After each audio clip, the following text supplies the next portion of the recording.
What's up, guys? I'm LAJ. This is Young Peter here. Legendary Sports. And you know what? It's finally completed. It's finally been done. Kyrie and IT, they finally swapped after all those weeks of speculation. And you know what? I know you guys want to hear who won that trade. And who won that trade? There was a trade. It was a trade. Nah, Boston. Boston obviously is the one that won the trade. You're playing with me. I was like, he looked shocked. Oh my god! Like, was that really? Yeah, because it really took that long for this damn trade to go down. But honestly, we both feel Boston really came and took a great player, even before his prime, and gave up probably a broken goods with IT, Jay Crowder. Who, I mean, I am not gonna be here and talk smack about Jay Crowder because he is a decent 3-and-D type of guy, but he's no superstar. And obviously that throwaway, what was it? That center, yeah, Aziz Ansari, yeah, for all I know. Yeah. So, Ansari, not that funny. But definitely, but obviously Boston came up on this trade with Kyrie. I know it's just one player, but this player is a defining character. I mean, we can't forget that they also threw in that Brooklyn pick. I mean, oh wow, yeah. You know that does have some value, and obviously we want to talk more about that because that's honestly the thing that Cleveland was probably looking at. Because obviously with the hip injury to IT, that's going to be something that's going to be affecting him throughout the year. And the reports out there that supposedly IT lost cartilage in his hip, and he has arthritis or is showing signs of arthritis already in his hip. And arthritis at that age? Yeah, it's kind of crazy. So if you think about it, if those things are really true, and he's driving to the paint, he gets hip checked? Yeah, no, he reminds me of Iverson, where he would just drive the lane and just get beat up, like... And you know what? He's almost as short as Iverson. Yeah. Just by 2 inches, but still, like, they're rough characters that are full of energy and full of like inside anger that wants to like come out. Yeah, because the guys that Cleveland got, they had chips on their shoulder. That's what made that Boston Celtics style.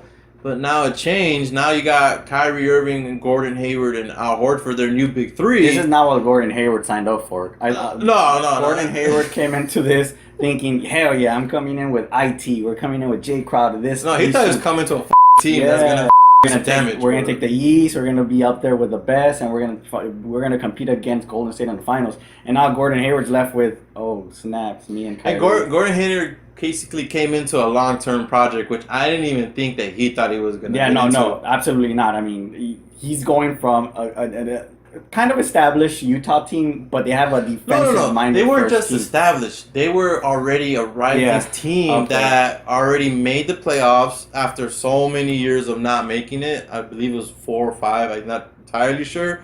But I know that with Rudy Gobert and Joe Ingles and ISO Joe and those guys, they had a team. And I'm obviously forgetting some players, but they're already on the come up. Yeah. And now Gordon decides to say you and decides to leave, and now all of a sudden goes to this Boston team that now Boston just gave it right back to him. Like, no. Damn, that sucks. Like super sucks balls for him, because all of a sudden now you're rebuilding and contending. And it's very hard because you got 9 new players, an entirely new system, an entirely new coach, and now you have a competitive point guard who's most likely going to take the ball most of the time.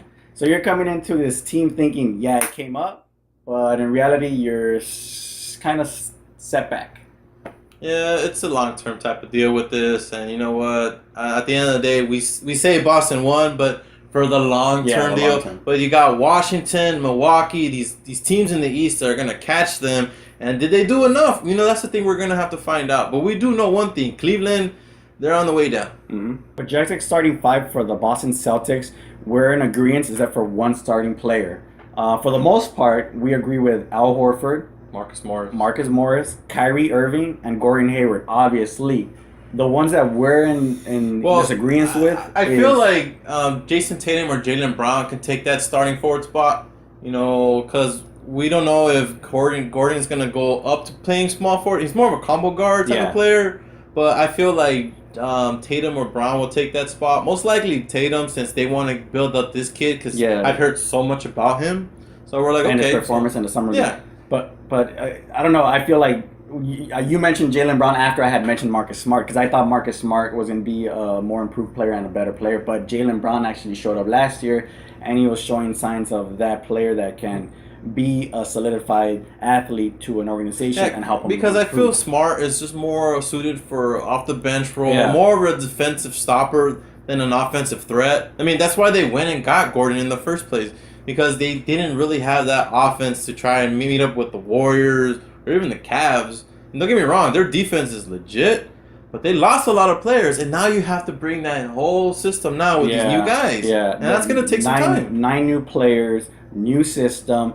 And I'm pretty sure Gordon Hayward came in and he said, "Hey, I'm gonna play with IT. I'm gonna play with Jay Crowder. I'm probably gonna play with Olynyk, most likely not." And But think about it. It would have been Horford, Olynyk, Jay Crowder, and Gordon Hayward. And now you're thinking like that's a nice starting five. Yeah, that's very nice. Because he would have Bradley unless he was traded off, but you would Jaylen have had Brown. Marcus Smart, Jaylen Brown, and Tatum. and you would have had a nice bench. And they had a gut that. I mean, it's kind of sad that ended up having to be that way. And obviously, the main thing that they wanted was that pick, on top of maybe Jay Crowder, because that's probably the only valuable pieces they got in that trade, unless IT wants to shut me up. But other than that, now they're thinking about shopping this pick. And, we've been really thinking, like, where are they doing that? Like, you use that pick to try and draft for the future, especially since you're tied to this one guy in your franchise that has not said in stone, I am coming back.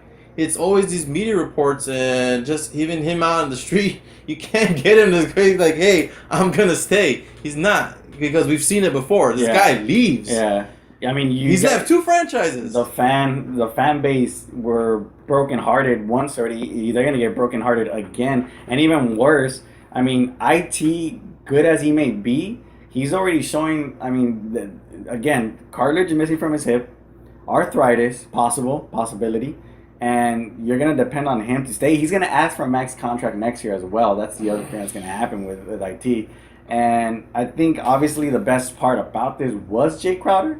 But if you're unsure of LeBron James, keep that pick. Because the Nets are not going to improve that much. It's going to be a top 5 pick. But, with the the prospects that are out there for next year, who knows? Maybe your next franchise player. You're going to have to depend on Kevin Love for a minute. That's going to be your franchise player for a minute, him and Jay Crowder. So it's not like he hasn't done that before. So. Yeah, but with Minnesota he was pretty good. He was a 20-10 guy. But that was a younger Kevin Love. I know. But Cleveland, brace yourselves because it's going to get. Yeah, at this point we're really in agreement that in the next coming years Cleveland's just going to go down, and obviously Boston stocks is going right up. So what can we say? So I'm LAJ. And this is Young Peter. We'll catch you guys next time. Shalom.